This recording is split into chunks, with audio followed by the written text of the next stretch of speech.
Não estava ardendo o nosso coração quando ele nos falava pelo caminho, nos explicava as Escrituras?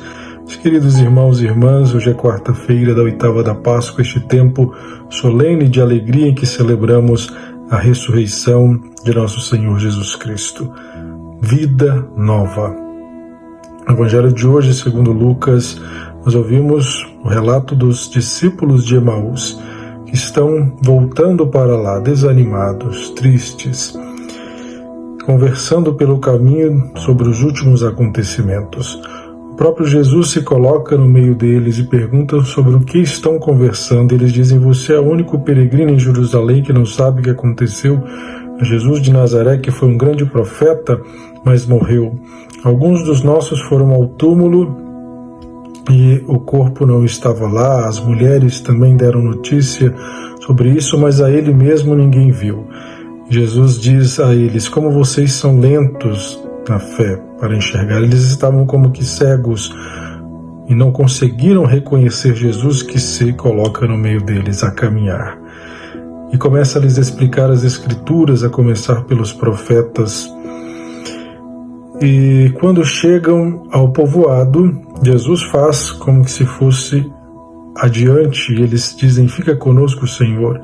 O dia termina e Jesus senta-se com eles para fazer a refeição. Tomou o pão, abençoou-o, partiu e distribuía. E nisso os olhos dos discípulos se abriram e eles reconheceram o Senhor. Porém Jesus desapareceu da frente deles. Então um disse ao outro: não estava ardendo o nosso coração quando ele nos falava pelo caminho e nos explicava as Escrituras? Naquela mesma hora eles se levantaram e voltaram para Jerusalém, onde encontraram os 11 reunidos com os outros, e eles afirmaram e confirmaram: realmente o Senhor ressuscitou e apareceu a Simão. E contaram o que havia acontecido pelo caminho. Meus irmãos e irmãs, estas duas maneiras de Jesus ressuscitado estar presente em nosso meio, pela palavra e pela Eucaristia, pelo pão partilhado. Nós temos a graça de participarmos da Santa Missa, de podermos comungar na mesa da palavra e da mesa da Eucaristia. Os discípulos de Emaús são uma clara prefiguração a estes dois momentos da Santa Missa.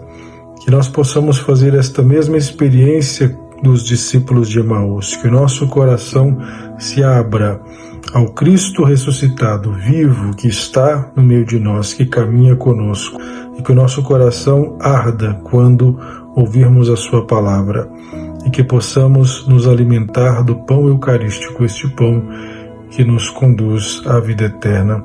Que a graça de Deus nos acompanhe nesse dia e que a bem-aventurada Virgem Maria interceda por nós. Abençoe-vos o Deus Todo-Poderoso, Pai, Filho e Espírito Santo. Amém. Um abençoado dia para todos.